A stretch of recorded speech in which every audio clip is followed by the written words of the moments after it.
Manchester United are expecting an approach from Saudi Pro League side Al-Hilal for Alejandro Garnacho. Could we see a swap deal involving Marcus Rashford and Manuel Ugarte? An update on Mason Greenwood's future, with apparently the player set to return to first team training, and also all the latest on Joshua Zirkzee to United. These are some of the stories we will be discussing on this morning's live show. But before we get into that, please smash a like on today's video. Let's try and see 200 likes on this morning's show. And if this is your first time watching, please do subscribe to the channel. We're live every single day at 8:30 a.m. and 6 p.m. UK time. And if anything breaks during the day, I do go live as well. Only 50% of people who watch these videos are subscribed. So if you're one of those who isn't subscribed, please do get involved for all of your latest Manchester United transfer news and talk. Right, let's get straight in then. First up, I want to talk a little bit about Aaron Wan-Bissaka, a player who most likely looks set to leave the club this summer. Obviously, we've been attracting interest from Galatasaray. Apparently, Galatasaray submitted a bid last week of 10 million euros for Aaron Wan-Bissaka, which was rejected. Manchester United are apparently asking for around 15 million euros. I'll be honest with you, I don't think that's enough money. I really don't. He's only 26 years of age. He's a very, very good defensive right back. Can anybody name me a better right back than Aaron Wan-Bissaka who's available for 15 million euros? I don't think it exists. I can't think of any. People might say Jeremy Frimpong, but he's not very good defensively. He's good going forward. And Jeremy Frimpong's going to cost about £35 million, 3 times the amount that we'd sell Wan-Bissaka for. So it does concern me a little bit, this whole obsession with trying to get rid of Wan-Bissaka for any amount of money. I think he's a 20-30 million pound player in my opinion, but it'll be interesting to see what you think for that one. Let me know what you guys think in the comment section. Would you sell Wan-Bissaka this summer? Do you think he is worth more than the amount of money that's being floated around? The one thing we do have to consider though with this whole Wan-Bissaka deal is that he has only got 1 year left of his contract, which does make it a little bit more complicated. His contract literally expires on June the 30th, 2025. So Manchester United have either two decisions. They either give him a new deal, which being honest, I'm not sure would be the correct decision, because a new contract is going to be a 3 or 4 year contract realistically, isn't it? So I don't know whether I want to commit to Wan-Bissaka for another 3 or 4 years, being completely honest. It would probably also mean a pay increase, because that's usually what happens with new contracts. He's only on about 90k a week at the moment, which isn't that much. But, if that went up to 120, 130, I think quite a few questions would be asked realistically. But yeah, I just don't really understand how, if we wanted to go and sign Wan-Bissaka, say, from another team now, they'd probably ask for 30, 40 million. Yet we're there asking for 15 million euros and we're not even able to get that. And people can't say, oh, it's because of the wages, because his wages aren't even that high. His wages are only 90,000 a week, which isn't actually that much in the grand scheme of things. Like, if you look at some of Galatasaray's other highest earners, right? Wilfried Zaha earns 140k a week. Maro Icardi earns nearly 200k a week there. Hakim Ziyech earns 115k a week there. Do you see what I mean? Like, there are lots of players at Galatasaray at the moment. There are 6 players there who already earn more than what Wan-Bissaka earns at Manchester United. So, it's not like he's on 300k a week and people are saying, we can't afford his wages. Kind of like what happened with Harry Maguire last summer. We had some good offers for Harry Maguire. We accepted those offers, but they couldn't agree personal terms because obviously Harry Maguire wanted to be paid the same amount as what he was being paid at Manchester United, so the deal broke down. But I don't envisage that problem happening here with Wan-Bissaka because, as I said, he's not on big wages. But the news this morning coming out from a very reliable journalist here in the UK who reports for The Times and a couple of other news outlets. He's a London journalist. He's reporting that apparently West Ham have approached Manchester United for signing Aaron Wan-Bissaka. He says he is top of their right-backs shortlist. I mean, if we're selling him to a Premier League club, we've got to be asking for like 20, 30 million pounds realistically, don't we? Without a shadow of a doubt. But yeah, it'll be interesting to see what everybody thinks. How much do you think Wan-Bissaka is worth? Do you think it would be a good deal? Let me know what you guys think in the comment section. It'll be really interesting to see what you think. I think for me, 20, 30 million pounds would be kind of the minimum for Aaron Wan-Bissaka. But as I said, we do need to make up a decision now. We need to decide whether we sell him or whether we keep him. Because if we don't give him a new contract now, he'll leave for free next year. That's a fact. So let me know what you guys think about that one. I probably would still sell him, but yeah, I probably would still sell him. I'm not sure what's going on in the chat. Somebody seems to be up to something in the chat. Can somebody sort out the chat? Somebody keeps putting it in moderator mode. I don't know what the hell is going on. Who is up to that in the chat? Anyway, I'll come back to that. Whoever's messing around with the chat, can you please sort it out? Because, okay, anyway, I think someone sorted it now. Okay, so that's Wan-Bissaka. Next story I wanted to talk to you guys about is, let's have a look. Yes, Manuel Ugarte. So Fabrizio Romano has been speaking about this on his Here We Go podcast. And he has said the following. He says, there have been contacts between Manchester United and PSG in the last 24 hours for Manuel Ugarte. He says that Manchester United have discussed several opportunities between the two clubs. He says that Manuel Ugarte was one of the names mentioned. So this has obviously then led on to the Marcus Rashford thing, okay? For anybody who's unaware, apparently Manchester United were also discussing Marcus Rashford with PSG over a potential deal. PSG apparently are still interested in signing Marcus Rashford. They approached Manchester United last summer for him, if you can remember. Obviously, Kylian Mbappe has left PSG, so PSG are now desperately looking for a new left winger. They want a world class or a big name left winger, a superstar. And Marcus Rashford does fit into that bracket. Whether you think he's world class or not is up for debate, but he is a superstar. He has a massive brand, huge social media following, a huge fan base who follow him. I know a lot of Man United fans are like, oh, he's rubbish, get rid of him. But whether you like it or not, as a brand, Marcus Rashford is a massive brand. He is. It's a fact, okay? I'm not talking here about football. We know that PSG focus a lot of their signings on how big of a brand they are, how many followers they've got on Instagram, how many shirts they're going to sell. Like, PSG are kind of like what Man United have been like under the Glazers. We buy players based on what they'll bring to the club from a brand's perspective. What sponsorship deals can we get from it? How many shirts will they sell? How many followers on Instagram will we gain? That's kind of PSG's priority at the moment, it seems, which obviously is a little bit embarrassing, but it is what it is, isn't it? What's going on in this chat? Let me see if I can sort out this chat. I don't know what is...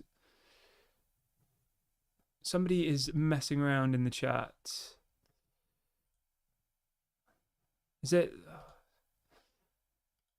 Whoever's... Can people put the chat back so anybody can put comments in? I don't know what's going on in there. Somebody keeps changing something. Is it CBK? I don't know. Whoever's done it, can you change it back so every person can comment in the chat? Because it's... I don't know what's happened. But anyway, yeah. So the question I've got for you this morning is, would you swap Marcus Rashford for Manuel Ugarte in an ideal world, if that was a deal that was possible to do? Let me know what you guys think.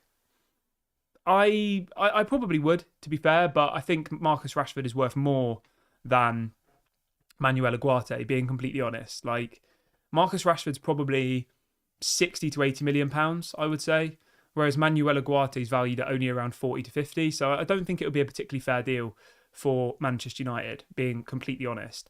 But yeah, it'd be interesting to see what you guys think. Do you think Marcus Rashford will leave Manchester United? Do you think Manuel Ugarte will join Manchester United? Let me know your thoughts in the comment section below.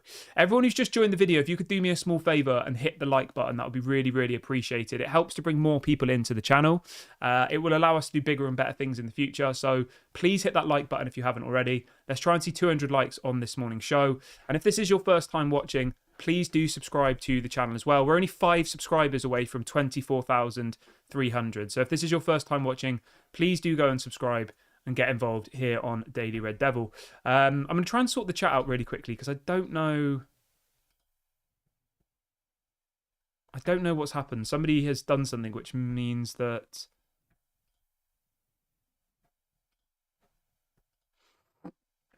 Somebody's turned on... Can whoever turned on moderator members only mode? Only viewers selected by the channel owner. Can you turn it on so everybody can chat? I don't know who's messing around with the chat. I think it must be CBK. Can you sort it out, please? Okay, anyway, let's move on from that, though. Let's talk a little bit about Jean-Clair Todibo quickly, because obviously we spoke about this a little bit on the show yesterday, but I wanted to go a little bit more into detail for this. So, obviously the situation with Todibo is that at the moment, UEFA are blocking the transfer. Manchester United's number one centre-back target is Jean-Clair Todibo. He's ahead of Jared Branthwaite. That is who Manchester United want. That is who Erik ten Hag wants. But obviously, because of these UEFA rules, we've been unable to sign him. Manchester United apparently, as we speak, are assembling a team of lawyers to try and to effectively try and unblock this transfer, because at the moment the transfer is blocked. Manchester United cannot sign him, which is really frustrating, and I think it's a pretty stupid rule, to be honest. I get why the rule has been brought in, but the reason for the rule being brought in is because of the Benjamin Sesko to Red Bull Leipzig deal that happened last summer. That's why this rule was brought in, because effectively Benjamin Sesko moved from Red Bull Salzburg to Red Bull Leipzig for, I think, about 20 million euros when his market value was double that. And the reason that happened was because he was owned by Red Bull Leipzig is owned by Red Bull Salzburg. So they effectively just moved the player from one of their clubs to another one of their clubs for below their market value. At that point, there was other clubs around Europe apparently offering 40, 50 million euros for Benjamin Sesko. But Red Bull Salzburg decided to sell him to Red Bull Leipzig for half the amount that was being offered by others.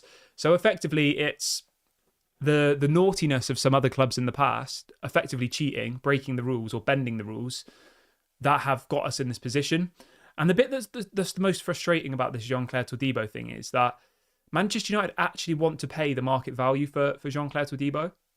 Like, they want to pay 30, 40 million for him. It's not like we're asking to get, to pay him for a tenner. We actually, we actually want to play the market value, which is frustrating. But I actually think that this could still happen. I think that we've seen in the past teams get lawyers and go and approach UEFA and try and contest these decisions. So I'm happy that Ineos are trying to do this. I'm happy that they are trying to effectively get us out of this situation, because it does seem unfair, it does seem harsh, it seems cruel. But what should happen is there should be an external body of people, like a committee, who decide the value of the player. Okay? So people not related to Nice or not related to Manchester United, completely separate, sit down in a room and they work out how much Jean-Clair Todibo is worth. And whatever that figure is, that's how much Manchester United should pay. And it should be his actual market value. And as Connor says, we are going to the Court of Arbitration, which is effectively, it's like the small claims court, but for football. It's where you go. I think it's where Man City. Oh no, Man City are being tested by the FA, aren't they? And the Premier League. But yeah, we're effectively claiming against UEFA that this is an unfair ruling and that the rules should be changed. The only thing with this is how long it will take.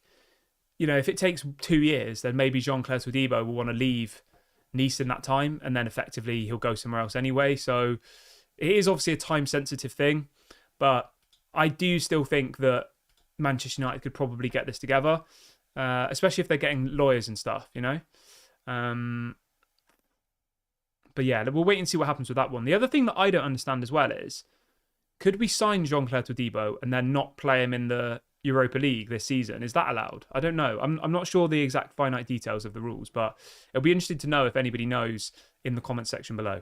Okay, let's move on to this story about Al-Hilal and Garnacho. So this is coming out this morning from 2 different Qatari-based outlets and then a couple of Saudi Arabian outlets as well.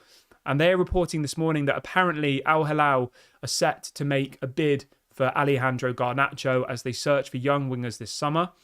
It says that apparently Al-Hilal are also in talks with Manchester United over a deal for Casemiro. Now, Casemiro to Al-Hilal, great. I think, that will happen. I have no issues with that whatsoever. He'll go there, he'll earn mega money. We're apparently going to receive about 40 to 50 million plus add-ons, which I think is fair market value. No issues with that whatsoever. But Garnacho to Al-Hilal, I don't see it happening, to be honest. I think the likelihood of it happening is 1%, to be honest. I wouldn't be surprised if a bid gets submitted, because we know that the Saudi League are rich. We know that the Saudi League are ambitious. We know that, some of the biggest names in football have gone to the Saudi League. The Ronaldos, the Neymars, Benzema, Ruben Neves, Mitrovic, who else? Sadio Mane. Like, some of the biggest names in football are playing in the Saudi League. But Garnacho's only just turned 19. We know that Garnacho dreams of playing for Real Madrid, and is moving to the Saudi League going to get him to his dream club, Real Madrid? Probably not, realistically. So I think that this story probably has legs. I'm sure that Al-Hilal do want to sign Garnacho because they've got the money. It'd be a massive signing. But do I think it will happen?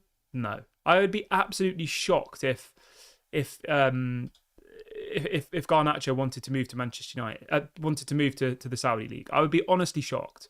But you never know in football, do you? There was that player, was it Vega? Gabriel Vega or something?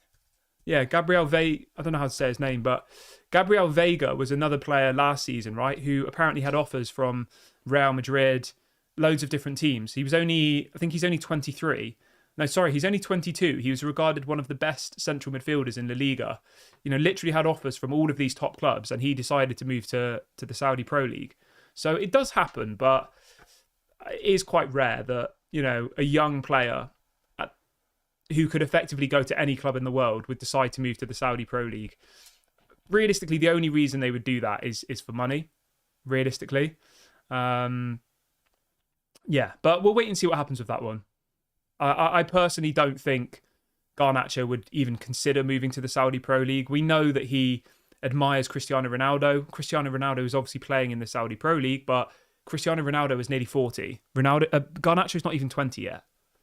He's still a teenager. Like, yeah, for his career, considering going to the Saudi Pro League is, I don't know what the right word is, but it's a massive setback in his development if he decided to go there. And I think the likelihood of that happening is very small. I think the likelihood of Manchester United accepting a bid for him is very small, unless it was absolutely eye-watering amounts of money. Then maybe they would consider it. We're talking like 150, 200 million type thing. So yeah, I think the likelihood of this one happening is probably about 1%. But as I always tell you on the show, this is a news show. I bring you the news, we discuss it, we decide whether we think it's going to happen. Obviously, this isn't a story that I've sourced myself. This is a story that any of you could go and type in Garnacho to Saudi on the internet and you'll find it yourself. So yeah, before people are like, where have you got this stuff from? It's literally out there on the internet to go and find yourself. So do I think this will happen? No. Do I think Saudi are interested in him? Yes. That's kind of my stance on it. So yeah, make of it what you will. Okay, let's move on to Mason Greenwood then really quickly. So the news this morning, which is going to please some people and upset some others, is that apparently Mason Greenwood is expected back in training in the next 2 weeks. It says Manchester United are now prepared to welcome Mason Greenwood back for pre-season, but there is a condition. It says if they fail to sell him within the next 14 days. So as I've told you before, the pre-season tour starts on the 15th of July. Manchester United are desperately trying to sell Mason Greenwood between then and now. But if Manchester United don't manage to sell him by the 15th of July, legally, this is the key bit that you need to focus on here, okay? Because you see some people saying Man United want Greenwood back, they're going to bring him back to training. That's actually not the case. The case is this. In any player's contract, okay, regardless of who they are, the club have a duty of care where they have to provide training for their players, okay? So Mason Greenwood is still a Manchester United player, right? He isn't on loan anymore. He's come back to Manchester. He's waiting to find out what his future lies. So until he moves to a new club, right, whether that's Juventus, whether that's Getafe, wherever it might be, he legally has to be trained by Manchester United. So that's where this story has come. Obviously, some people have bended this into their own kind of narrative where they're saying, oh, Manchester United are bringing him back, he's coming back. That's not the case. Manchester United are widely known to be desperate to sell him. They're currently in negotiations with multiple clubs to sell him.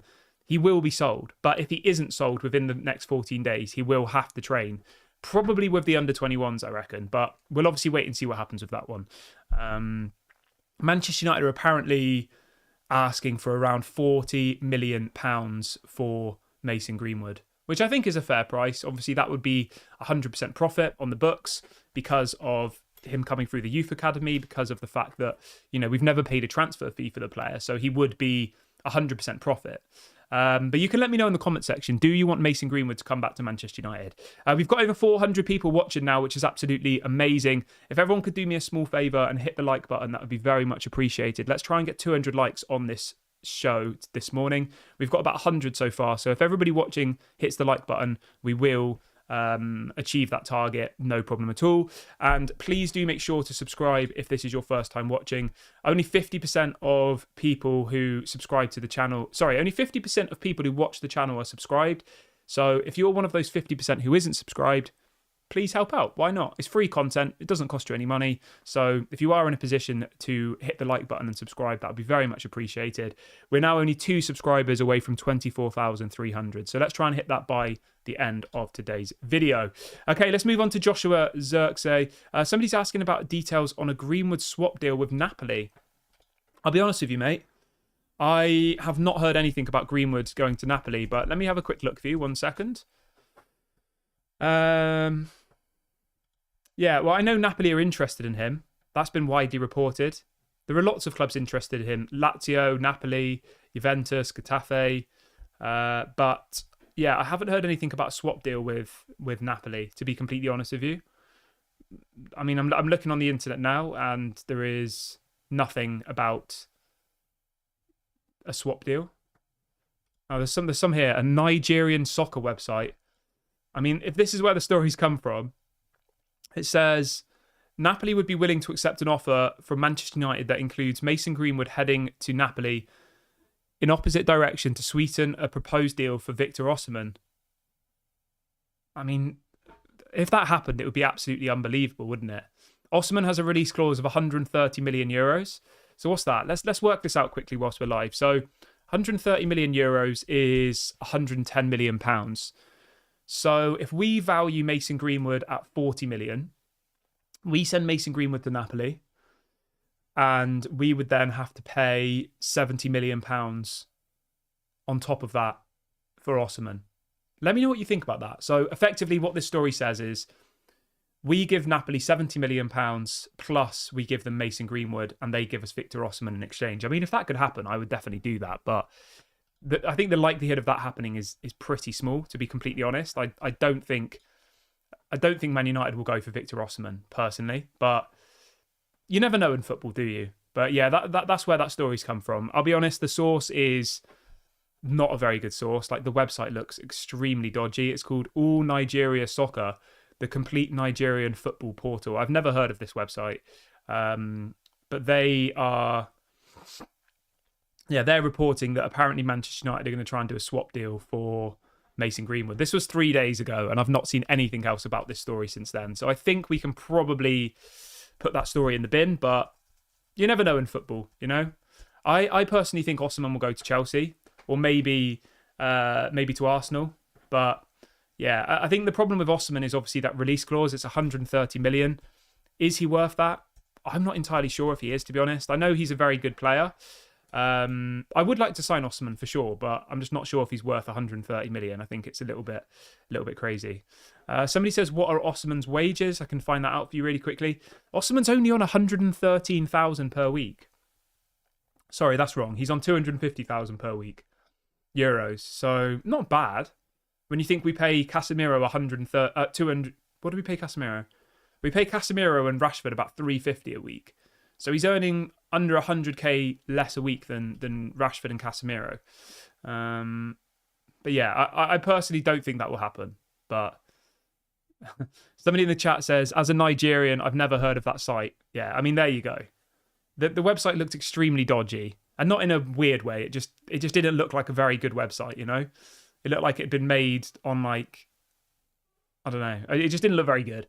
So I'm not going to take that for truth at this point. Mark says, what about a swap deal for Greenwood for Zirkzee? Yeah, I mean, that's an interesting option. I don't think that will happen, though. The thing is, right, it's actually advantageous for Manchester United to sell Greenwood because if we sell him for 40 million, that will be 40 million profit on our books. Whereas if we do a swap deal, obviously we won't receive any money, will we? Because we'll be swapping a player. So I actually think Manchester United would be more likely to sell him outright than try and do a swap deal. Because as I said, if we had to pay 70 million for Osimhen and then give them Greenwood, that means that 70 million pound is gone off our books. Does that make sense? Whereas if we sold them 40 million for Greenwood, that would be 40 million profit, and then we bought another player. It makes more sense. But yeah, let me know what you guys think about that. Would you do a swap deal involving Osimhen and Greenwood? I'm going to wrap the video up here, guys. Thank you so much to everyone who's joined me on the show this morning. Been a really, really good stream. Please smash a like on the video before you go. Please subscribe to the channel if you're new. We're only one subscriber now away from 24,300. So please make sure you subscribe if this is your first time watching. I will be back live at 6 p.m. And if anything breaks during the day, I will go live as well. I've been doing videos at lunchtime at the moment as well because there's been so much news going out at the moment. So there will most likely be a video coming out at lunchtime. But if not, I'll be back live at 6 p.m. with all of your latest Man United news. So have a great day, everybody. And I'll speak to you all at 6 o'clock. Bye-bye.